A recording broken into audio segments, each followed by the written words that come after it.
All right, Goody. Obviously not the result that you guys were looking for in Ottawa. How would you assess that game? We made some mistakes early that cost us, and then we pushed hard downhill for the rest of the game, and probably away from the net a little bit too much, and we got to get to those dirty areas to score. It's been a lot of highs, a lot of lows lately when it comes to the goal scoring. How do you find that middle ground, maybe? Yeah, I think it's just getting to the net, getting in front of them, making it ugly, and that at this time of year, that's usually the goals that you're getting. So everybody's playing tight in front of the net, and we really just have to get there and find a greasy one to get us started. The last game for you was number 799 in your NHL career. Tonight would be game number 800. What does that mean to you to make it to that point? I take it maybe you didn't know that? No, I didn't. It's pretty cool. Yeah. I feel like it should probably be a little bit higher than that. I've been hurt quite a bit. So, no, that's cool.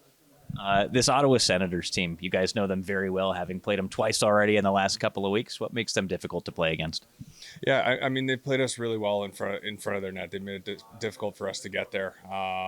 They're a fast downhill team also. They quick up the puck very well. So, we have to manage the puck exiting our zone through the neutral zone. If not, they turn it around on you pretty quick, and they've got some very speedy, very skilled forwards that can three-quarter ice you pretty quickly. So we have to manage the puck, make sure we get it 200 feet, and once we start behind their net and get possession, that's where we're very good. They scored the first goal against you the other night. It's something they've done 33 times this season. That leads the NHL, and obviously scoring the first goal is oh so big. What does it mean for you guys if you're able to play with a lead tonight?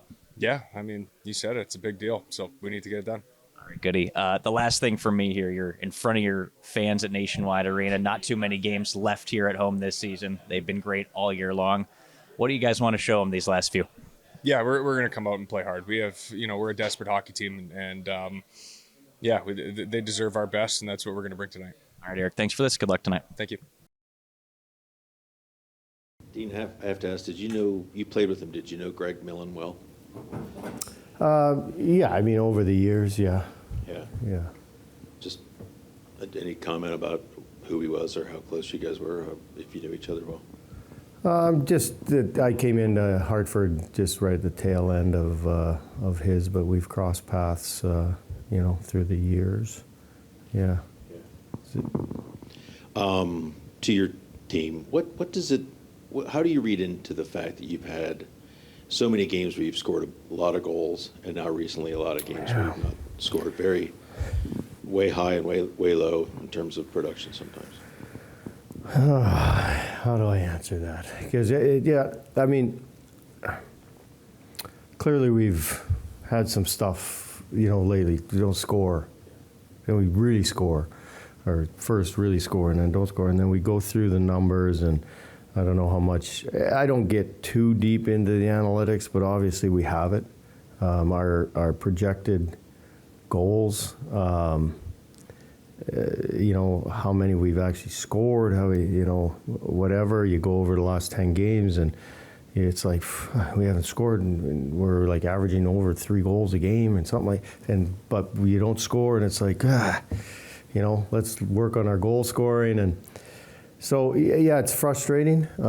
As much as it's frustrating for coaches, obviously it's frustrating for the players. Like they're getting the opportunities. We're just not, bearing some of the chances we get. But, having said that, we've been through this before. We've talked about this before. Is that you just got to stay the course and just believe that what we're doing is right. It's just a matter of executing and finishing in order to score those goals. And on the flip side, it's like, do we have to keep it out of the net more? Yeah, and then analytics go, well, we're not that terrible at keeping it out either. So it is frustrating, but end of the day, it's results, and we haven't got the results. We've got to obviously be an extremely desperate hockey team and get the job done.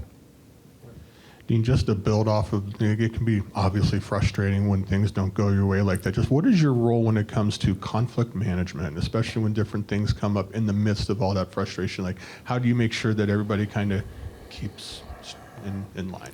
Yeah, It gets difficult sometimes with that, just with trying to manage, the personalities individually, and then collectively as a team. Like, you want to, try to keep it as upbeat as you can, but yet you don't want to go to the point where it's just, it's not business-like. So it's a fine line that we talk about all the time. We talk about individuals, we speak to individuals, and then as a coaching team, we talk about how we want to deliver that message to the team, that we can get the best game that we possibly can in order to give ourselves a chance to have 2 points.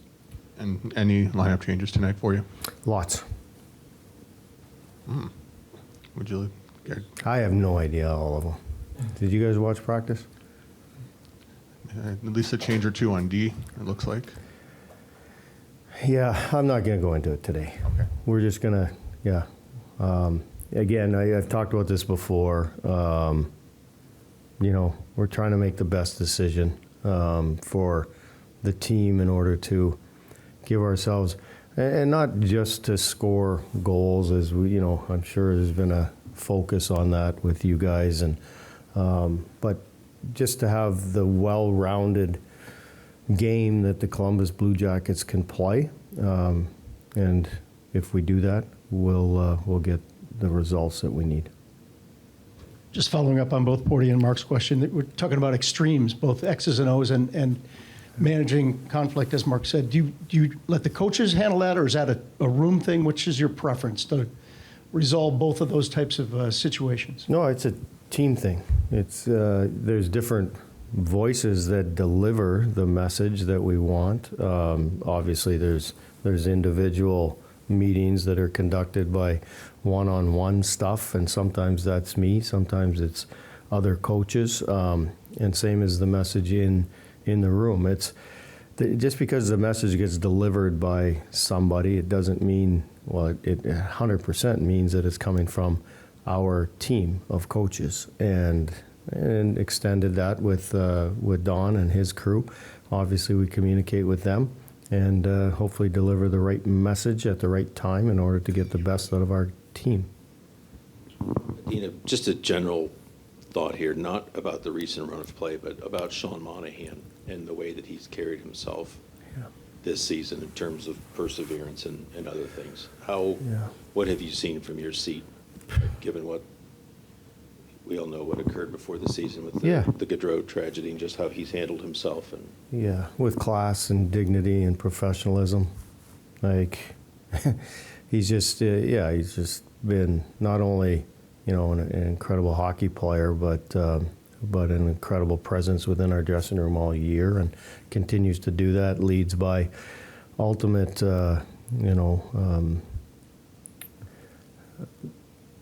example.